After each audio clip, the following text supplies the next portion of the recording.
Oi, gente. Estamos de volta para finalizar o capítulo 9. Agora falando sobre as ligações covalentes. Na última aula, nós falamos sobre a ligação iônica, que é aquela que um elemento perde elétrons e o outro ganha esse elétron. Já na ligação covalente, que é a que veremos hoje, não vai haver mais essa doação de elétrons. Ninguém vai perder nem ganhar.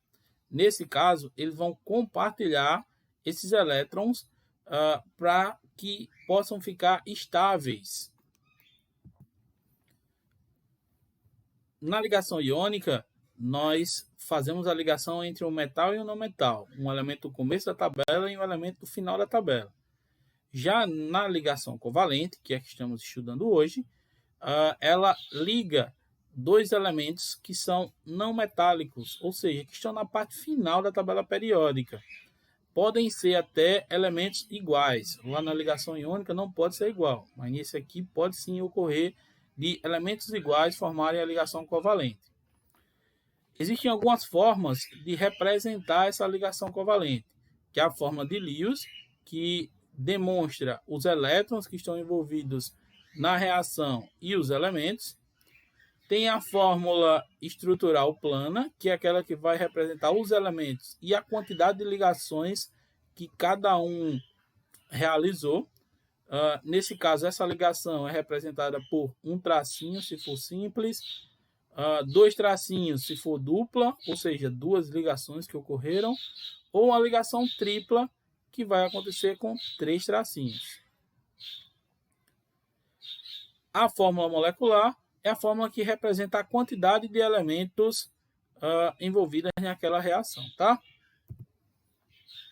Nesse agora é com vocês. Vocês podem observar algumas moléculas e a questão pede para apresentar a fórmula de Lewis e a fórmula estrutural plana. Então, nós já temos a fórmula molecular e queremos a fórmula de Lewis e a estrutural plana.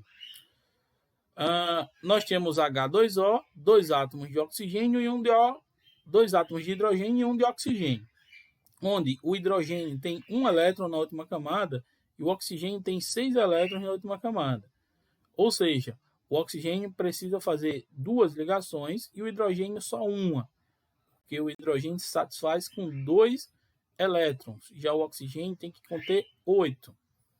Fazendo a ligação, nós podemos observar que o oxigênio fica satisfeito com seu 8 e o hidrogênio com 2.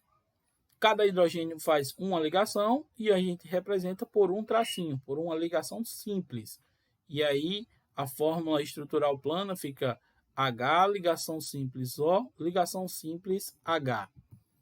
A mesma coisa vai acontecer com o gás oxigênio, que tem fórmula molecular O2. Só que nesse caso, cada oxigênio tem 6 elétrons e precisa de mais 2 para ficar estável. Então, ele vai fazer duas ligações, ou seja, compartilhar 2 elétrons e formar essa ligação dupla na fórmula estrutural plana.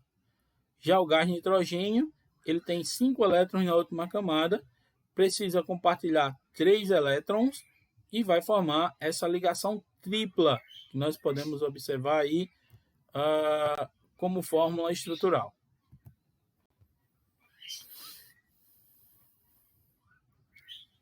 Essas ligações, elas podem conter também uma polaridade.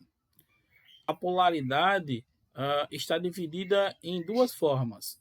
Uma ligação covalente apolar ou uma ligação covalente polar. A ligação covalente apolar é aquela que apresenta a mesma eletronegatividade para os dois elementos. Então, quando fizer a subtração de um elemento menos o outro, vai dar 0. Então, essa ligação vai ser considerada apolar, tá? Ela pode ocorrer entre elementos que são iguais, principalmente entre elementos que são iguais, mas também pode ocorrer com diferentes, contanto que eles tenham a mesma eletronegatividade.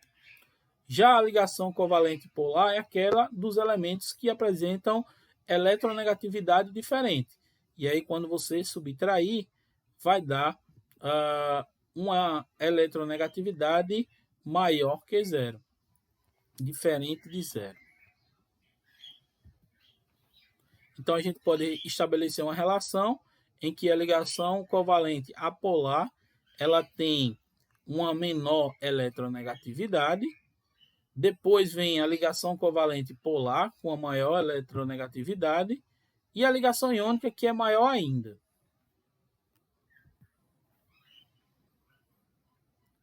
Existem algumas propriedades para as substâncias formadas por ligações covalentes. Então, as substâncias formadas por ligações covalentes, elas podem ser consideradas moleculares ou substâncias covalentes.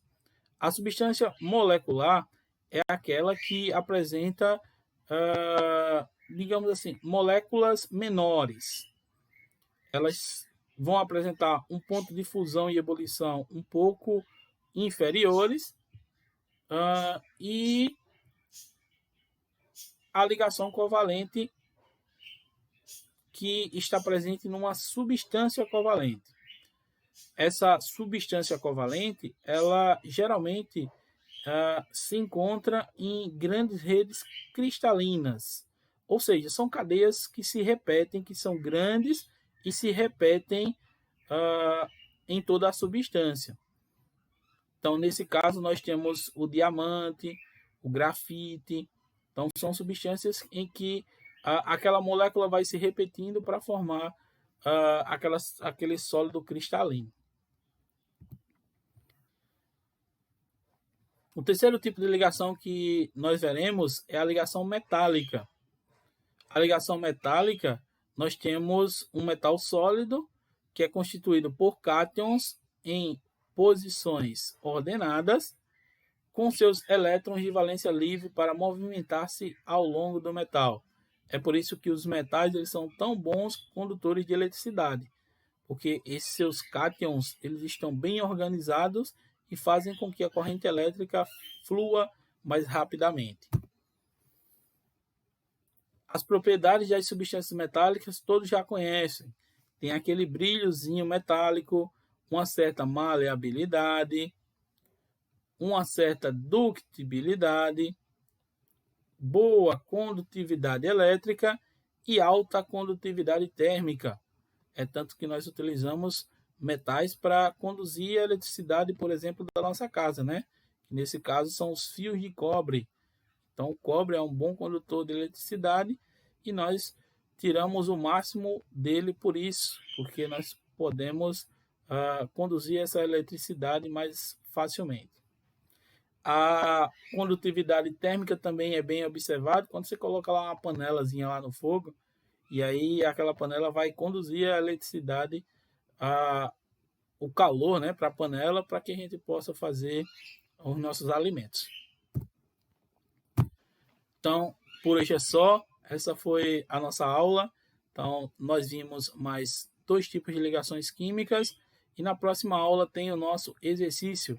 Obrigado e até a próxima!